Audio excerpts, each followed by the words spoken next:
Hi, I am Emily. I want to tell my story. I used to believe that life moved in straight lines, from one goal to the next, from one success to another.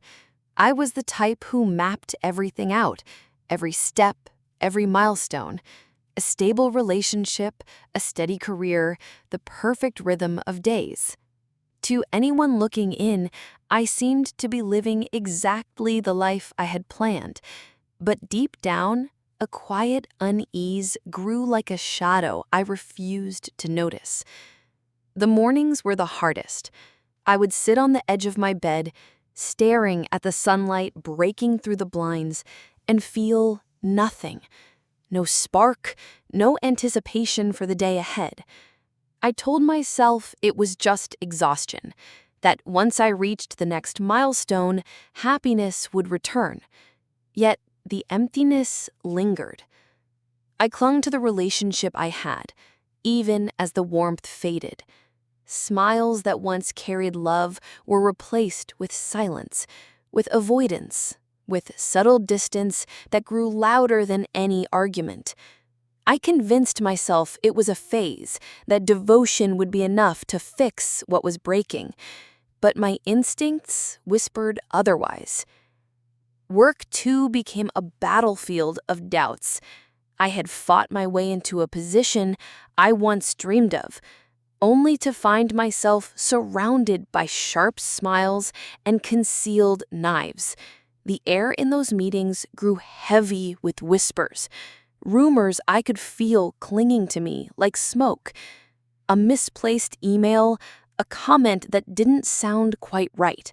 The way colleagues glanced at me when they thought I wasn't looking. Small cracks that widened with time. And then it happened. The betrayal I feared but hadn't dared to name unfolded right before me. Proof on a screen.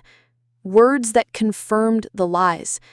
The relationship I had defended so fiercely was nothing but a crumbling facade.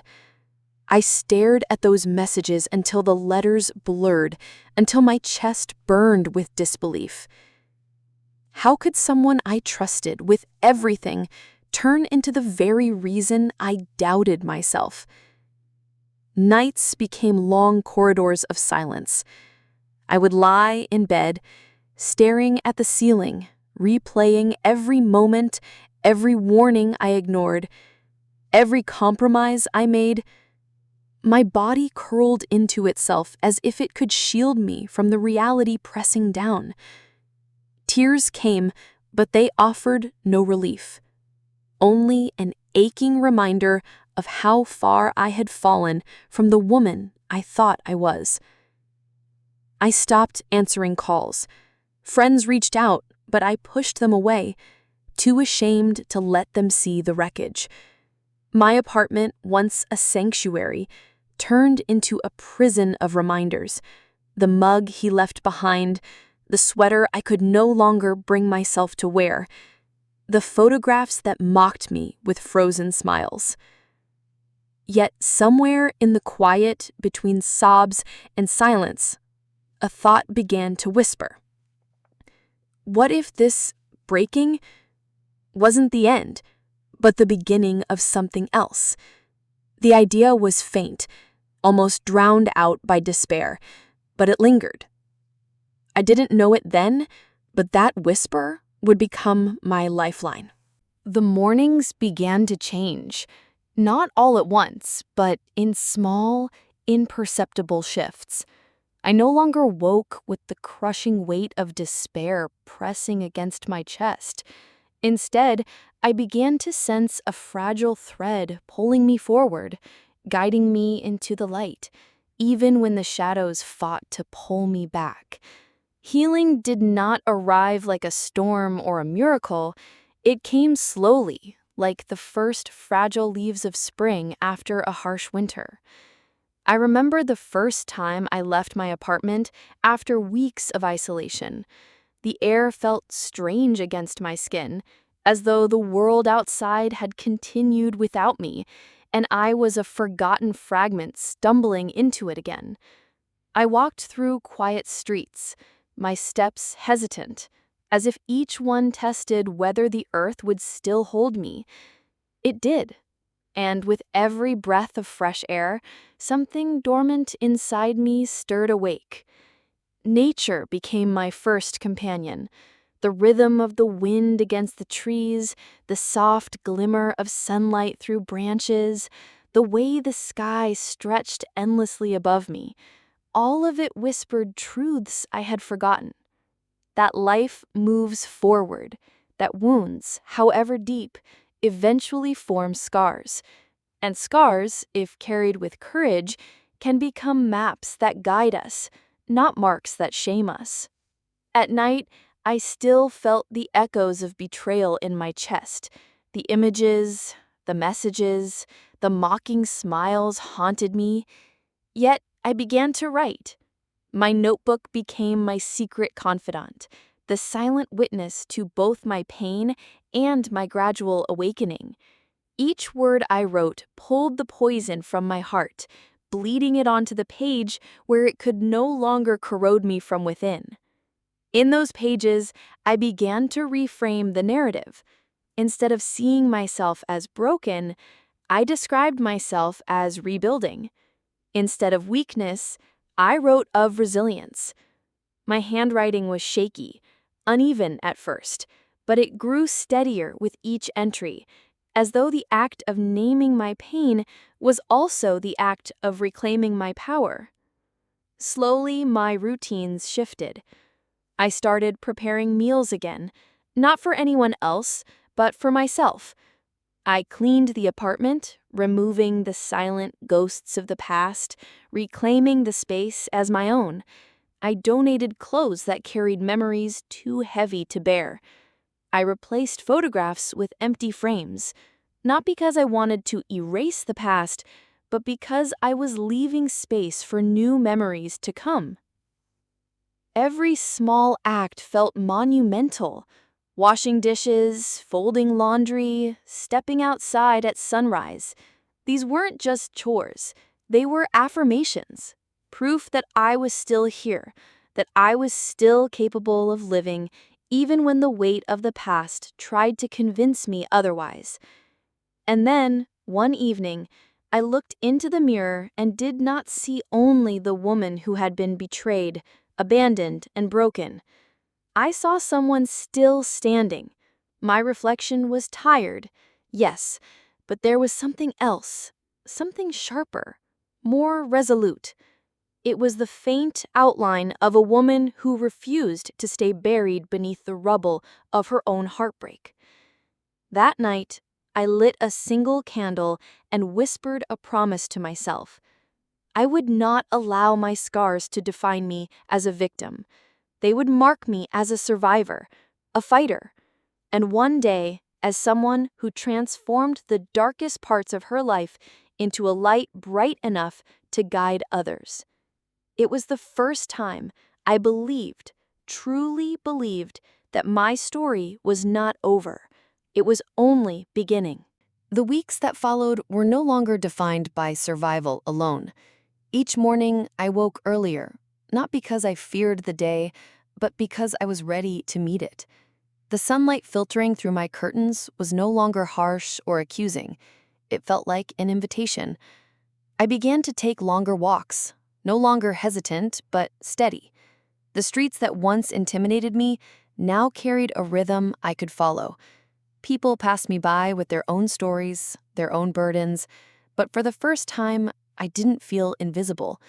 I was present, walking among them, step by step, reclaiming my place in the world. I started carrying a notebook wherever I went. Whenever thoughts surfaced, memories of betrayal, fleeting sparks of hope, or simply the beauty of a blooming flower, I captured them.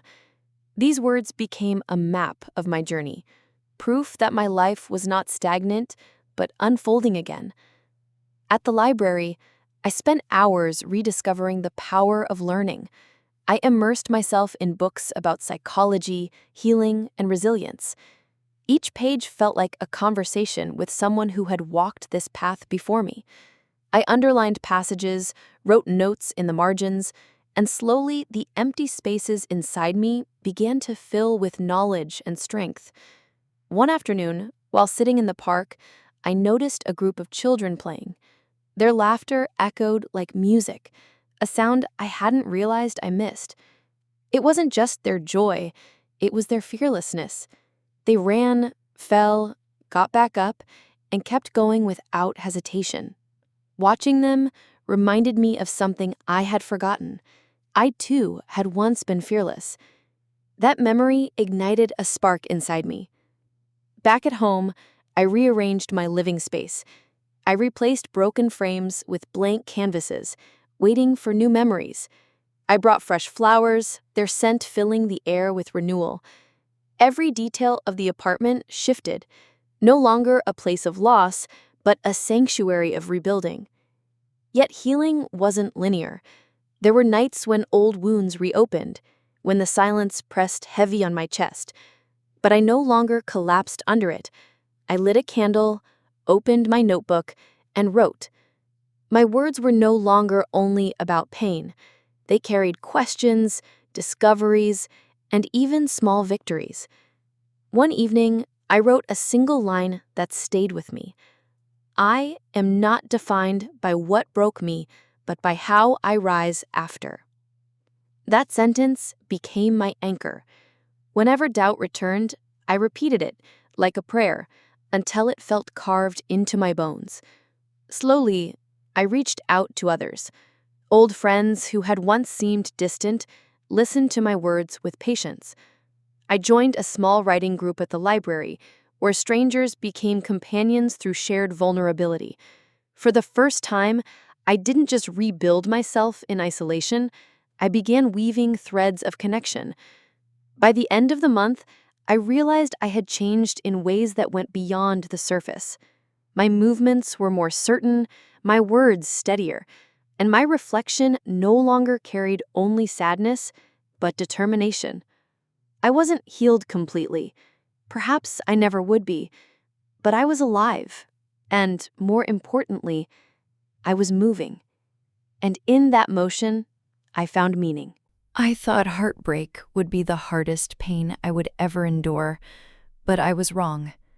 Betrayal in love had already hollowed me out, yet what awaited me at work was a different kind of wound, one that struck at my identity, my dignity, my very sense of self.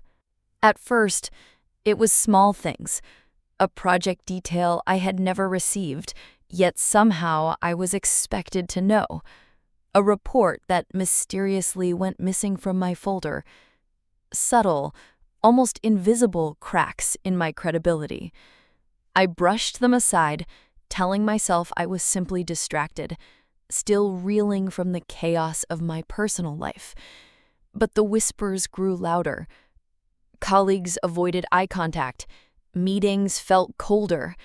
I noticed the way conversations ended the moment I entered a room, how laughter died into silence.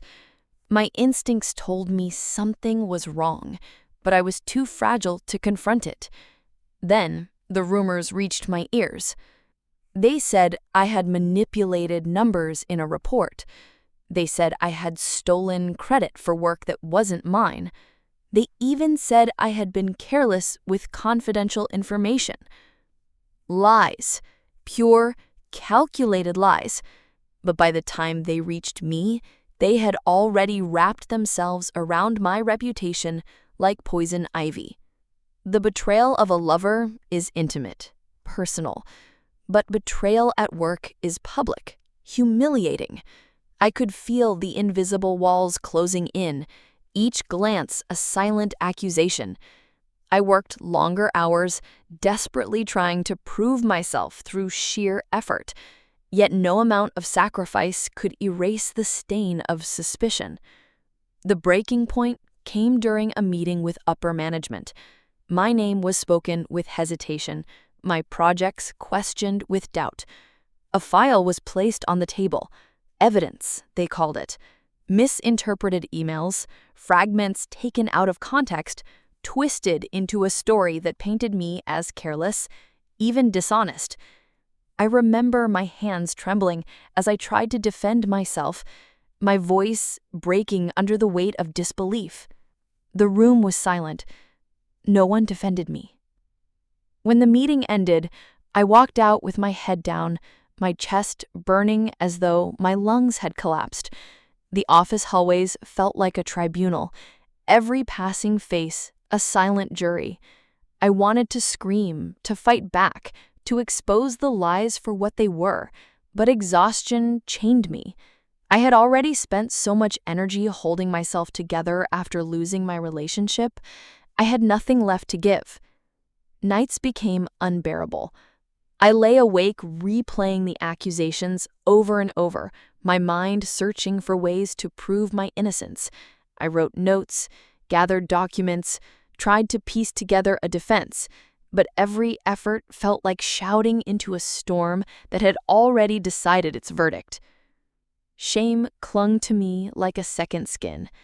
I withdrew further from friends, terrified that the rumors would spread beyond the office. My apartment turned into both a cage and a battlefield, papers scattered everywhere, as if I could somehow fight my way out with proof. But the truth was powerless against those who had already chosen to believe the worst. It was in those nights of despair, staring at the ceiling with swollen eyes, that I felt the weight of absolute isolation. I was no longer just the woman who had been betrayed in love. I was the woman whose name was tainted, whose work was questioned, whose dignity was under attack. And yet, beneath the suffocating despair, a small ember still glowed. It whispered of survival, of resilience, of a truth that could not be erased by lies. I didn't know it then, but this darkest chapter would become the very soil where strength would begin to grow. I used to think that losing my job was the worst thing that could happen, but when it finally did, I discovered that the real pain wasn't the loss itself. It was the silence that followed. The morning I received the official letter, I stood frozen in my apartment. The envelope trembled in my hands, the words blurring as I read them again and again. Termination. Effective immediately. No explanation, no room for defense, just a cold decision wrapped in formal language. I placed the letter on the kitchen table and stared at it as if it could speak. Around me, the room seemed to shrink. The walls leaned in, the air grew heavier, and I felt like I couldn't breathe. For years, I had defined myself by my work, by the identity of being competent, reliable, respected. And now, with a few lines of text, it was gone. The days that followed blurred together. I stayed in my apartment, blinds drawn, surviving on coffee and silence. My phone buzzed with messages, friends asking if I was okay, colleagues pretending they cared, but I ignored them all. Shame had wrapped itself around me like a chain. I couldn't bear to answer questions, couldn't bear to admit what had happened. At night, the shame turned into voices in my head. Whispers that told me I wasn't enough, that the rumors had won, that the person I thought I was had never truly existed. I curled into myself on the couch, covering my ears, but the voices only grew louder. And then, one morning, I caught my reflection in the mirror. My face was pale, my eyes dull, my hair unkempt. I didn't recognize the woman staring back at me. She looked defeated, broken, like someone who had given up. That moment hit me harder than the letter ever could, because if I gave in now, if I let myself disappear into shame and silence, then the betrayal had won twice. So I forced myself up. I showered, brushed my hair, and put on clean clothes. Simple acts, but they felt monumental. I opened the blinds and let the sunlight flood my apartment. Dust floated in the air like tiny sparks of life. I sat down with a notebook and wrote 3 words: I will rise. It wasn't a plan, it wasn't a strategy, it was just a promise to myself. A fragile one, but enough to keep me moving. The following days were not easy. Some mornings I still couldn't get out of bed. Some nights the whispers still returned. But between the darkness, small sparks appeared. Moments when I remembered the woman I used to be, and glimpses of the woman I might become. I started going for short walks, even when my legs felt heavy. I began answering 1 or 2 messages, reconnecting with people I trusted. Each step was small, almost insignificant, but together, they began to build something. I wasn't healed, I wasn't free from the pain, but I was no longer drowning in silence. For the first time in a long time, I felt the faint pulse of hope. And I knew, deep down, that this was only the beginning of my rise. Healing is not a straight path. I learned that quickly. Some mornings I woke with a strange sense of energy, a fragile but real feeling that maybe I was moving forward. Other mornings, the weight of my past pressed so heavily that even breathing felt like work. I began to create small rituals to keep myself anchored. I lit a candle every morning, letting its quiet flame remind me that light could exist even in silence. I forced myself to take short walks in the neighborhood, to notice the trees, the sky, the sound of birds I had ignored for so long. These details, small as they seemed, stitched themselves into the fabric of my fragile recovery. But healing wasn't only about light. There were nights when the grief returned like a storm. I would lie awake, tears soaking into my pillow, wondering how long it would take before the pain stopped hurting. On those nights, the whispers of doubt crept back. You are not enough. You are forgotten. You will never rise. Still, I fought back. Sometimes fighting meant nothing more than writing 1 sentence in my notebook: keep going. Sometimes it meant dragging myself out of bed even when I wanted to hide under the covers. Slowly, I started rebuilding my world. I cleaned my apartment, throwing away the objects that chained me to the past: the mug he left behind, the sweater that carried his scent, the photographs of smiles that now felt like lies. With each object gone, the air inside my home grew lighter. I also began reconnecting with people who truly cared. A coffee with an old friend, a phone call with my mother, conversations that reminded me I was not as alone as I had convinced myself. But the hardest step was facing myself honestly. One evening, I stood in front of the mirror again. This time, I didn't see only the woman who had been betrayed or the woman who had lost her job. I saw someone scarred, yes, but also someone still standing. And standing, I realized, was already a victory. That night, I wrote a new sentence in my notebook: scars are not endings, they are beginnings. For the first time, I believed it. Recovery gave me strength, but it also left me face to face with my deepest fears.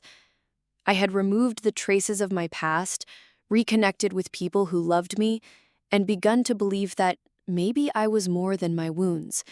But now came the harder question: what do I do with this new life? I realized I couldn't return to the person I was before.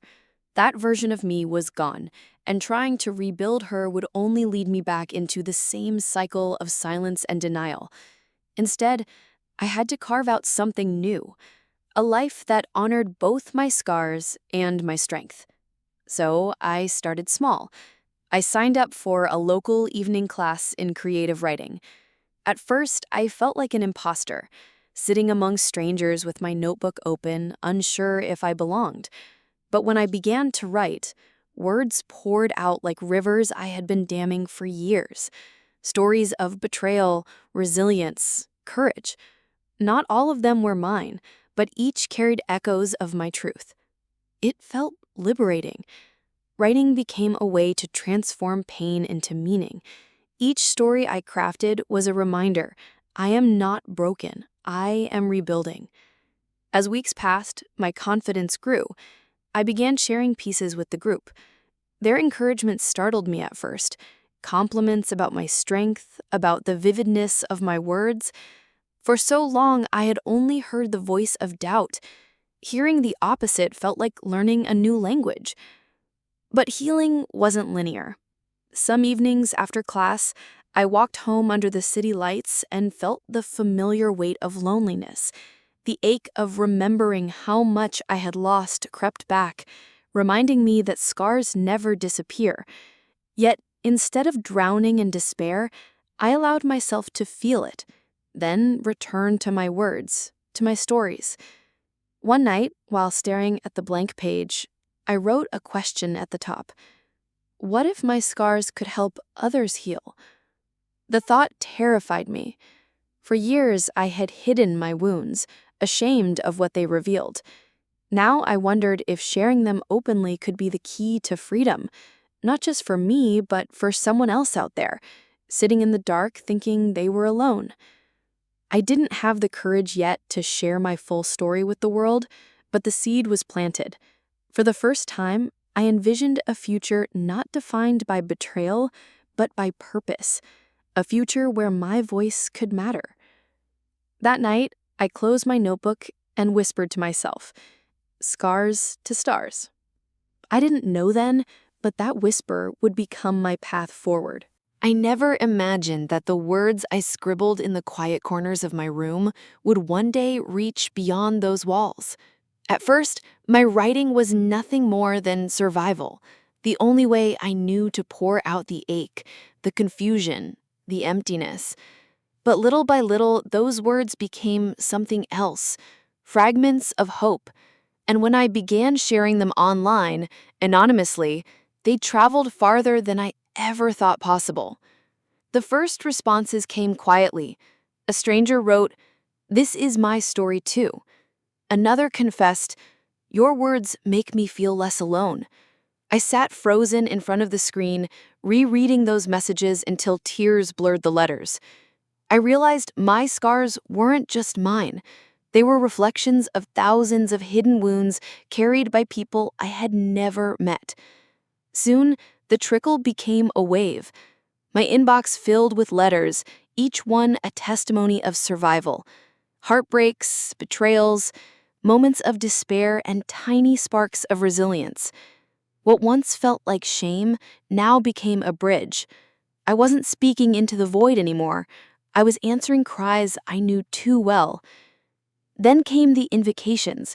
First, a small podcast, then a local event, later, larger conferences. Each step terrified me. I was not a speaker, not someone who belonged on a stage. I was just a woman with a notebook, trying to piece herself back together. Yet every time I stood before an audience, I saw the same thing: silence. Not the silence of indifference, but the silence of souls holding their breath, waiting to hear their own reflection in my voice. The night of the biggest event of my life, I almost didn't walk out. Behind the curtain, I clutched my notebook, palms slick with sweat, heart racing like a drum. I thought of the betrayal, of the nights I lay awake in darkness, and for a moment, fear nearly swallowed me. But then I remembered the whisper that had carried me through. What if this breaking isn't the end, but the beginning? When the lights hit me, I stepped forward. Hundreds of faces stared back, expectant, vulnerable. My voice trembled at first, but with each word, it grew steadier. I read from my notebook, sharing the raw truth of who I was, who I had been, and who I was becoming. As I spoke, I saw people wiping their eyes, nodding slowly, leaning forward as if my words were air. By the time I closed with the phrase, "From scars to stars," the room erupted. The applause rose like a wave, crashing over me, louder than my doubts, stronger than my fear. I stood there, trembling, tears streaming, my chest burning with a new kind of fire. Not pain this time, but triumph. Backstage, I pressed the notebook to my heart. The scars were still there, yes, but they were no longer wounds. They had become constellations, guiding me, reminding me that survival is not the end of the story. Transformation is. That night, I didn't feel like a woman escaping her past anymore. I felt like someone stepping into her future. And I understood at last, scars don't define us. They shape us. They lead us. They remind us that even the darkest nights hold stars waiting to be seen.